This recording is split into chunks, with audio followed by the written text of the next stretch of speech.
Hello, everyone, and welcome back. So, for today's lesson, we're going to focus on the end of World War II and the conflict between the Allied powers and the Japanese. So, please title your notes for today The Pacific Theater.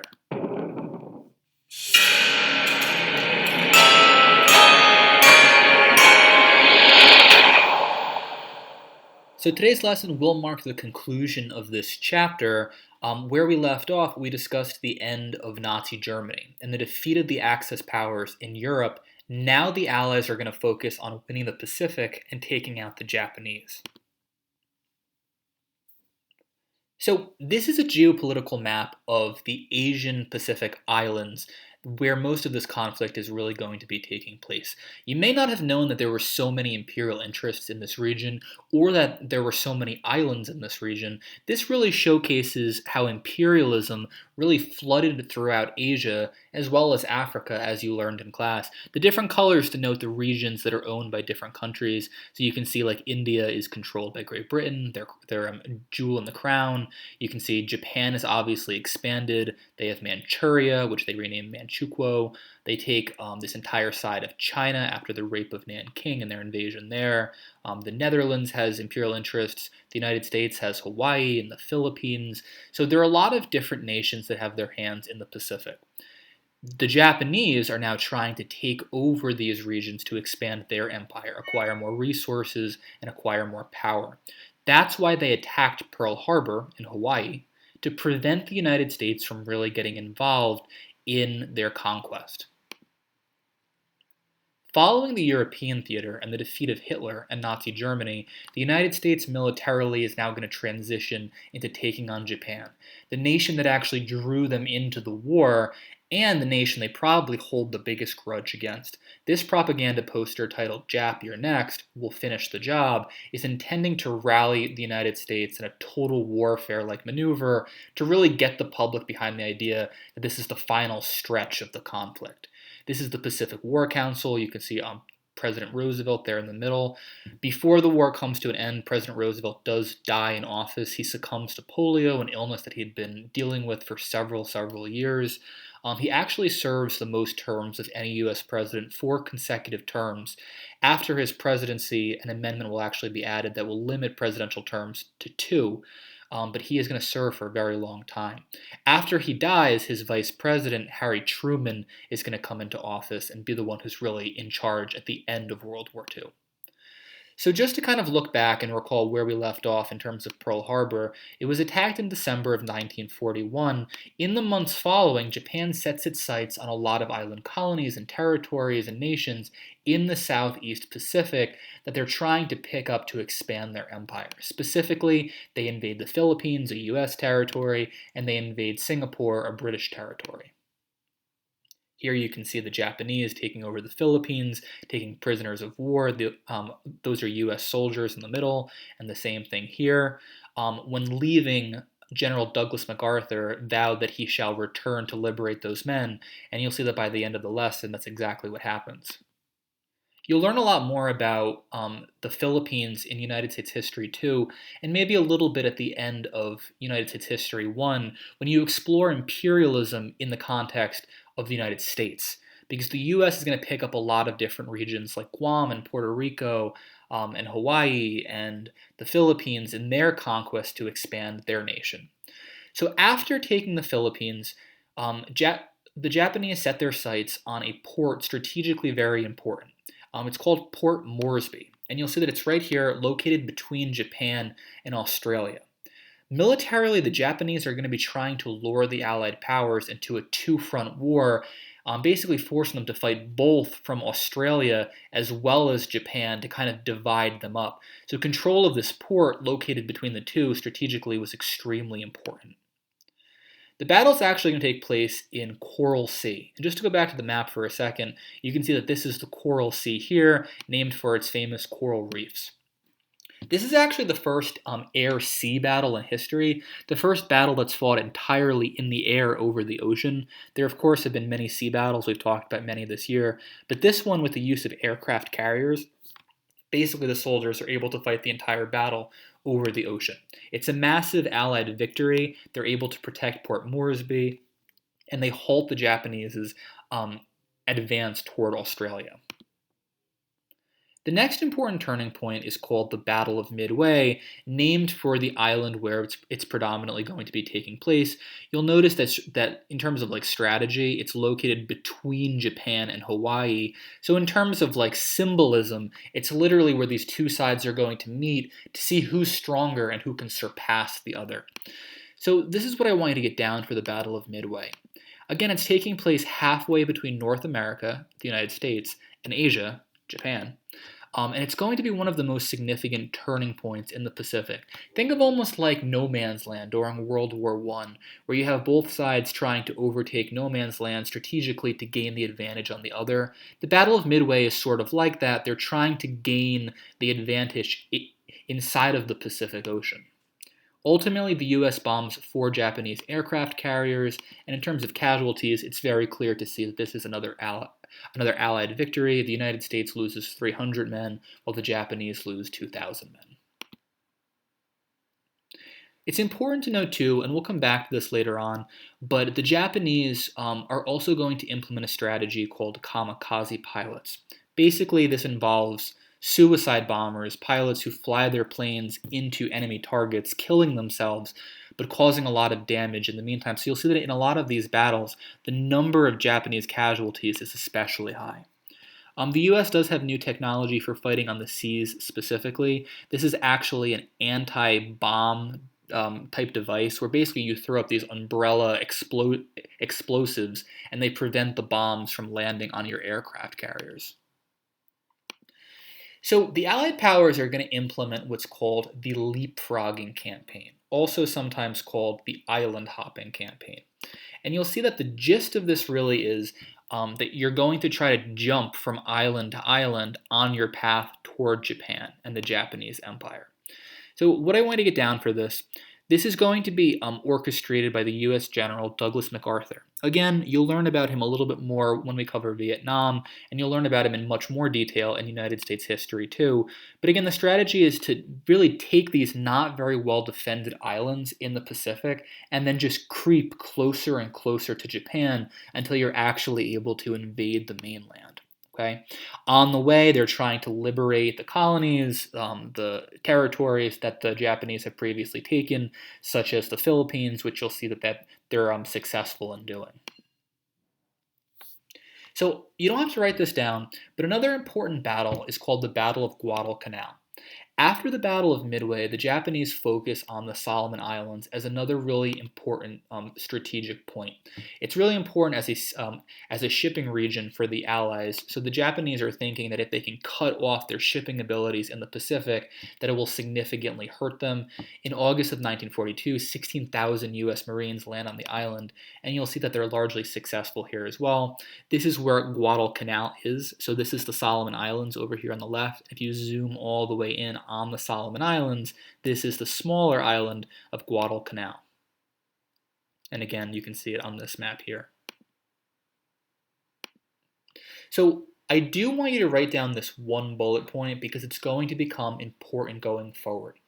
One of the key elements in the Japanese strategy is that they are willing to fight until the last possible man standing. It really goes against most military strategies used by nations we've talked about this year. Most follow the mantra, live to fight another day, but the Japanese, just in terms of their culture, in terms of their faith, believe that you fight until the last person is alive. Think of like the kamikaze pilots. So in terms of fighting an enemy like that, it makes it very challenging. And you'll see that this is going to factor into the decision to ultimately use the atomic bombs against the Japanese. So what ends up happening, though, in the Battle of Guadalcanal, the Japanese run low on men, they run low on supplies, and they're forced to abandon the island, giving the Allies yet another victory. You can see some U.S. Marines running onto the beaches of Guadalcanal here and here as well. It's really interesting to see images like this. You've seen images of planes flying over Egypt. You've seen, troops in the jungle, and now you're seeing them in like a very tropical location. This truly is a world war. It's taking place all over the planet. Here, of course, we have General Douglas MacArthur returning to the Philippines. Again, he claimed that he shall return when he was forced to evacuate, And when he returned, he said, "We have returned." Another famous image of the US liberating the Philippines with their massive aircraft carriers. If you were wondering what aircraft carriers look like, it's just like this. They're these massive ships that carry hundreds to thousands of people. One battle that you've likely heard of before, mostly because of the famous images that have come out of it, is the Battle of Iwo Jima. And this is taking place at the very end of the war. Iwo Jima was an island 660 miles away from Tokyo, so very, very close to the mainland. It was essential for the Japanese to warn them against attacks that were encroaching closer to the mainland. So in terms of like getting possession of this, it would be extremely valuable for the Allied powers. 20,000 Japanese troops were positioned on the island as the Allies were very quickly approaching. And if you just take a look at the map, this is where Iwo Jima is located. You can see it very close to Tokyo. So on the actual island, the highest possible point was a mountain called Mount Suribachi. The actual island was covered in secret tunnels and bunkers that had several Japanese soldiers hiding in them, so it made it a very, very stressful place to invade. Again, thousands and thousands of Japanese soldiers. It took weeks and weeks for the US troops to find them all, but after the first 4 days, the US had gained the high ground and were officially victorious on the island. They did lose many men over the next month, though, in terms of like invading these secret bunkers and these secret tunnels. So just to show you a couple images of Iwo Jima, you can see these are US Marines inching their way closer to Mount Suribachi. This is probably the most famous image of Iwo Jima, maybe the most famous image of World War II. It's the US Marines raising the American flag on the top of the mountain. It's become a symbolic image because World War II is really what propels the United States to become the preeminent superpower of the world, and them hoisting this American flag at the highest possible point, just in terms of symbolism, fits very nicely. I always think that this is a fascinating image. This is a Japanese soldier who has been buried in the sand, like completely unable to move, and you're seeing a US soldier give him a cigarette to comfort him. He likely will not survive, obviously, the actual explosion that put him in this predicament, but it shows the juxtaposition between these two different people. The Japanese are trained to believe that they are going to kill the enemy no matter what, but you can see that the US soldier in this case is showing mercy and compassion. This, of course, is a burial site of US Marines who lost their lives in Iwo Jima. The US and the Allied powers were infamous during the World War II era for burying their men where they actually died. It serves two purposes. One, it's a constant remembrance of the people, but two, it's a demonstration of what the United States has done for the region. Look at all of these tombstones, all of these graves. These were US soldiers who gave their lives, to defend the world. Again, symbolically expanding the power of the United States. The final battle that you're going to want to know is the Battle of Okinawa. And just understand, you're not going to be expected to know all the different battles by name. It's more of the overall concepts. But the Battle of Okinawa is the final large one in the Pacific. There were 100,000 Japanese soldiers positioned on the island. It was very close to the mainland, and the Japanese are going to use their kamikaze pilots, their suicide bombers, in full form here. The Allies are still victorious, but this battle is interesting for a number of different reasons. For one, just in terms of like civilian populations, unlike Iwo Jima, which was largely like just a military base, Okinawa had a lot of people living there. So just look at these casualty numbers. 100,000 Japanese troops die, 50,000 Allied troops die, which is just astonishing, but 100,000 civilians who weren't necessarily even involved in the conflict are also killed, just showing the high mortality rate, high death rate that's really taking place even after Hitler and Mussolini are gone in Europe. Just a couple pictures. This is from the Battle of Okinawa. You can see that's a U.S. aircraft carrier in the back exploding in the distance as a result of two kamikaze pilots flying into it. And here you're seeing men being buried at sea. These were men who lost their lives to kamikaze pilots. I just think kamikaze pilots are some of the most fascinating elements of the World War II era. Just that these soldiers are being trained to accept that their lives are essentially meaningless, and that they should be willing to fly themselves to their death to further the cause of the Japanese Empire. Again, this is going to factor very heavily into Truman's decision to drop the bomb. So in class, we're going to talk a lot about this, the atomic bombing of Japan. It's one of the most controversial events in US history and continues to be debated by scholars and historians even today. So the atomic bomb is going to be developed by a group of scientists under the code name the Manhattan Project. So interestingly, Albert Einstein contacted President Roosevelt during the Second World War and warned him that the Nazis, that Germany could be developing an atom bomb. In response, President Roosevelt began the Manhattan Project, and by the summer of 1945, it was completed. Nazi Germany had already been defeated by this point, but it could still be used by the last remaining enemy, the Japanese. So now it becomes a very delicate question to use the bomb or not. There are a lot of arguments, for using the bomb and a lot against it. I can't emphasize enough the devastating impact that it's going to have once it's actually dropped, though. It was actually tested in the deserts of New Mexico. Many of the men present during the testing will be infected with radiation poisoning and ultimately die from horrifying cancers. Again, the full understanding of what these bombs do, really was not understood at the time at all. Again, very controversial. President Truman's reasoning here was that it would hasten the surrender of the Japanese and ultimately save U.S. lives.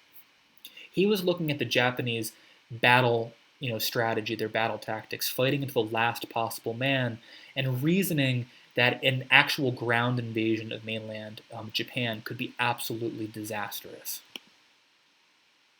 So this is the bomb, this is the plane that actually dropped the first bomb, nicknamed Little Boy, on Hiroshima. The plane was named the Enola Gay for the pilot's mother. The pilot actually expressed his remorse and his regret for dropping the bomb a few years later, saying that it was not worth the human cost. The plane remains one of the most controversial exhibits to be passed from museum to museum, many people not wanting it to be featured because of what it really symbolizes, and others wanting it to be featured to acknowledge what it actually was for history. This is the consequence of the atomic bombing. You can see Hiroshima absolutely annihilated. The United States considered dropping the bomb on Tokyo, but they were afraid of just the devastating financial impact that it would have on the Japanese, so they chose a smaller target in the form of Hiroshima. Just absolute destruction, unlike anything we really talked about in this course. Thousands and thousands and thousands of people incinerated in the blink of an eye. Thousands more burned from head to toe to the point where they were unrecognizable, and thousands more beyond that suffering from radiation poisoning and ultimately succumbing to all sorts of cancers and diseases.